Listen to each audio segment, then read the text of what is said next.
मैं सुनील जी खाटी बिहारी शुद्ध भारतीय। आप बिहार के तमाम छात्रगण जो कि 12वीं कक्षा में अध्ययनरत हैं उनके लिए लाजवाब रोचक ज्ञानवर्धक लेक्चर सीरीज लेकर के हाजिर हूं।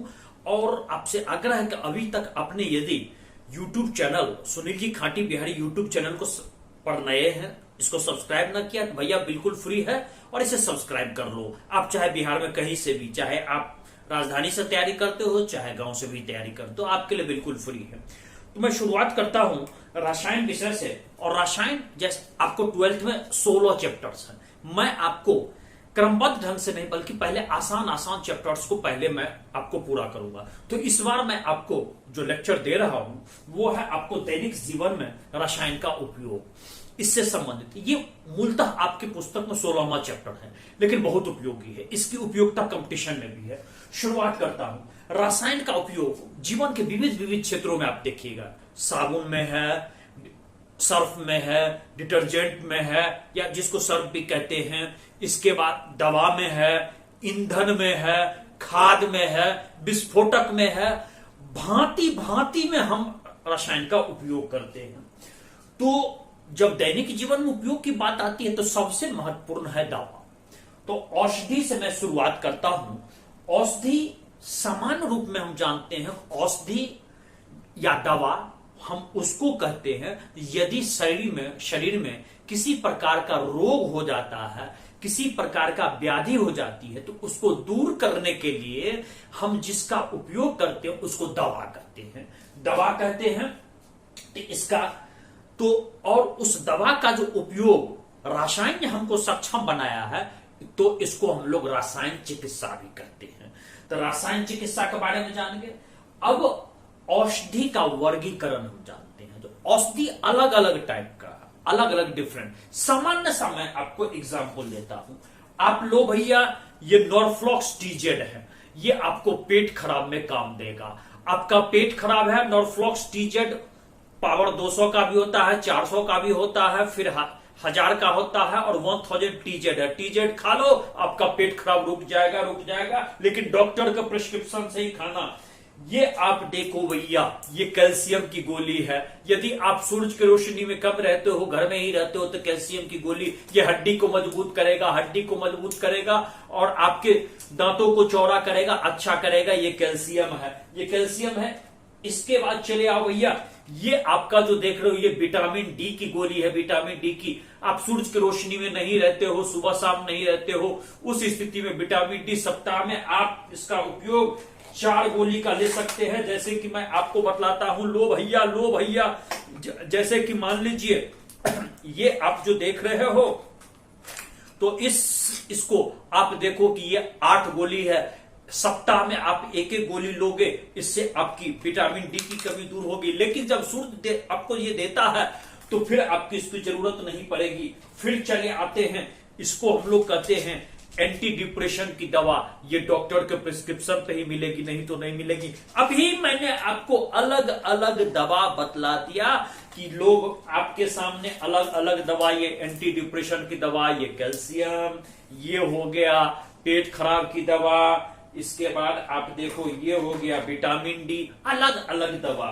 तो हम औषधि का वर्गीकरण करते हैं कि इसको अलग अलग हम प्रारूप के आधार पर करते हैं। जैसे फार्माकोलॉजिकल, जिसको भेषज गुण के आधार पर हम करते हैं। फार्माकोलॉजिकल क्या है?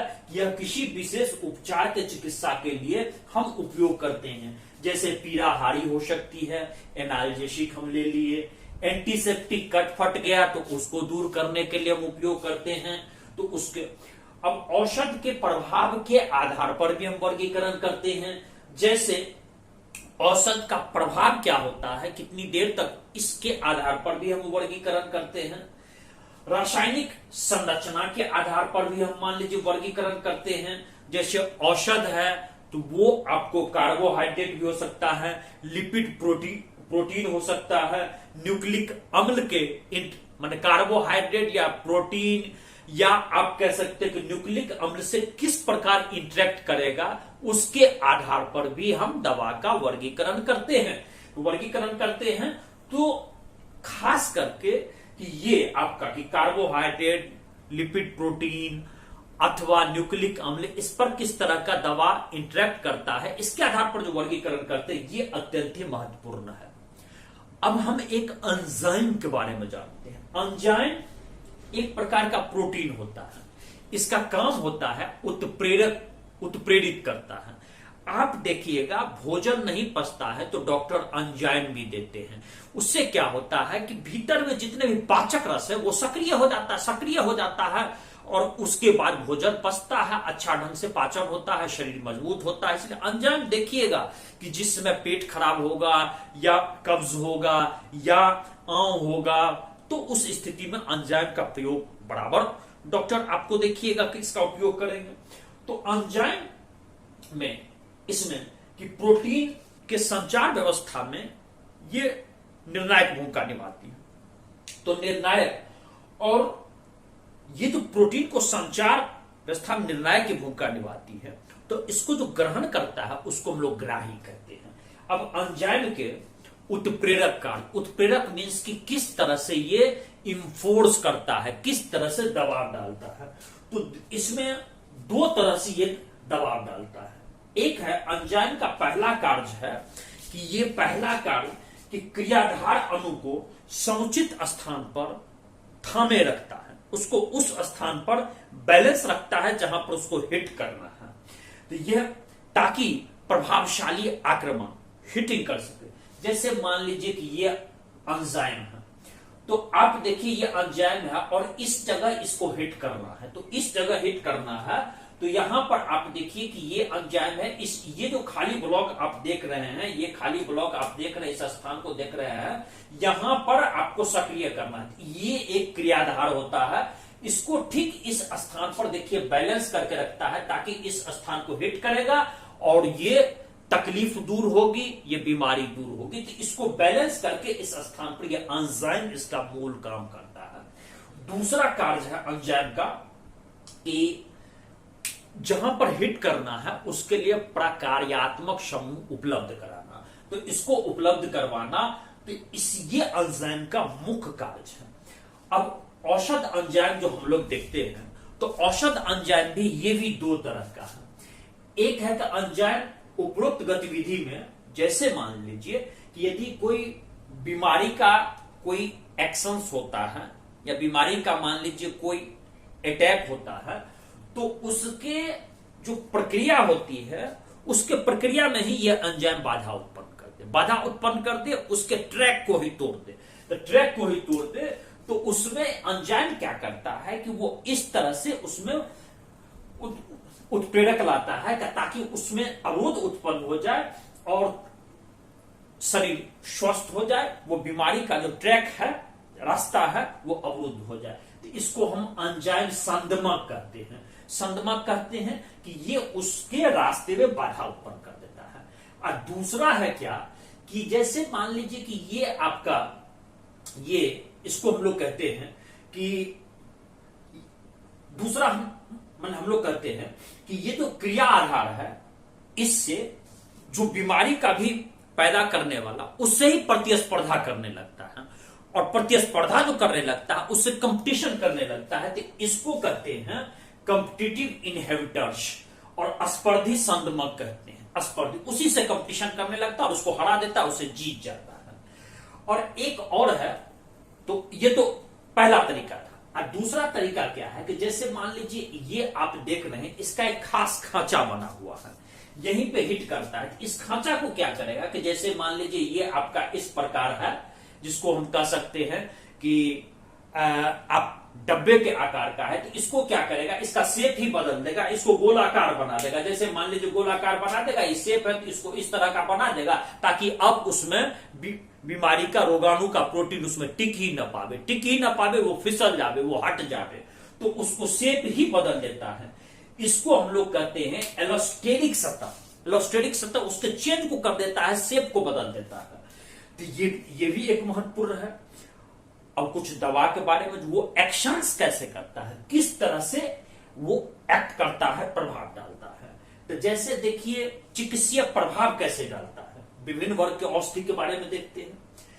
जैसे पेट दर्द हुआ या भीतर में, तो मरोड़ देना, अब देखिए अमाशय में अम्ल का जब अत्यधिक उत्पादन होने लगता है तो अम्ल के उत्पादन से पीड़ा होने लगती है, पेट दर्द करता है, उत्तेजना होती है, मरोड़ पैदा होता है, पीड़ा होती है।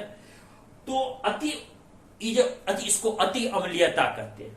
तो उसके परिवर्तन के लिए एक हिस्टमैन के जाति के तहत दवा खोजा गया, जिसमें एक रेगटिनिन पहले दवा खोजी गई थी। इसका काम क्या होता है कि ये अम्लीय प्रभाव को कम करता है और क्षारीय प्रभाव को बढ़ाता है, और इससे अम्ल का रिसाव कम हो जाता है और पेट में मरोड़ और पीड़ा शांत हो जाता है। यदि अम्ल बहुत रिसने लगा, बहुत ज्यादा आने लगा, तो दर्द के बाद हो सकता है कि बाद में वो अल्सर में भी बदल जाए।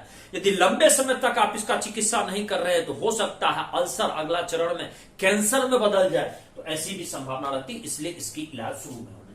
फिर आइए नर्वस सिस्टम की तंत्रिक्रिया सक्रिय औषधि। नर्वस सिस्टम की एक होता है जैसे प्रशांतक, ट्रैंकुलाइजर कहते हैं, जैसे कि मस्तिष्क को शांत करने वाला। आप क्रोधित हैं, उद्विग्न हैं, चिंतित हैं, अवसाद मान लीजिए, उसको शांत करने के लिए ट्रैंकुलाइजर का इस्तेमाल करते हैं। जैसे आप देखिए कि ये दवा ट्रैंकुलाइजर है, ये एंटी डिप्रेशन की दवा है, काफी महंगी दवा है। इसकी एक गोली का दाम 15 रुपए होता है, एक पत्ते का दाम ये 150 रुपए है। तो महंगी दवा होती है, और इस पूरे डब्बे का ही दाम 900 रुपए है। ये डॉक्टर के प्रिस्क्रिप्शन पे ही दी जा सकती है। तो एंटीपायरेटिक्स या ट्रैंकुलाइजर हमने कहा कि ये मस्तिष्क को इसको शांत करता है। उसी तरह से पीड़ाहारी ये भी आपके क्या करता है कि नर्वस सिस्टम, दर्द कैसे होता है, मान लीजिए आपको घाव पांव में हो गया, तो दर्द तब महसूस होता है जब पांव में दर्द का संकेत आपके न्यूरॉन्स के माध्यम से यदि यहां पहुंच गया, आपके जिसको कहते हैं कि शरीर के संवेदना तंत्र के माध्यम से सिर तक पहुंच गया, तो दर्द का आभास होगा। पांव में दर्द होता है और सिर में आभास होता है। उस स्थिति में जब आभास आपके पांव में ही होगा, लेकिन उसका रिसेप्शन होता है सिर में, तो यदि एंटीपायरेटिक्स का काम है तो उस रिसेप्शन, उस तार को ही डिस्कनेक्ट कर देना जहां से दर्द का ये आभास होने की ट्रैक गुजरती है। तो उसी तरह ट्रैंकुलाइजर है, इसका है कि तंत्रिका का ग्राही तंत्र है, उसके संदेश वहन की प्रक्रिया को ये प्रभावित करती है। अब जैसे कि मान लीजिए ट्रैंकुलाइजर है, प्रशांतक है, इसको हम कहते हैं शांत करने वाली दवा। इसका उपयोग चिंता तनाव कम करने के लिए करते हैं। प्रशांतक का काम क्या है कि देखिए इसमें जैसे कभी कभी देखिएगा व्यक्ति अवसाद में चला आता है। हाल फिलहाल में आपने सुना होगा कि बॉलीवुड के मशहूर एक्टर जो बिहार के ही थे, जिन्होंने आत्महत्या कर लिया था, मैं उनका नाम अभी आपको नहीं ले रहा हूं वीडियो में। आत्महत्या नहीं बल्कि कुछ लोग कह रहे हैं कि उनकी हत्या कर दी गई, कुछ लोग कह रहे हैं जो वो डिप्रेशन में थे, कुछ लोग कुछ भी कर रहे हैं, लेकिन डिप्रेशन में दवा की खा रहे थे, अवसाद में थे।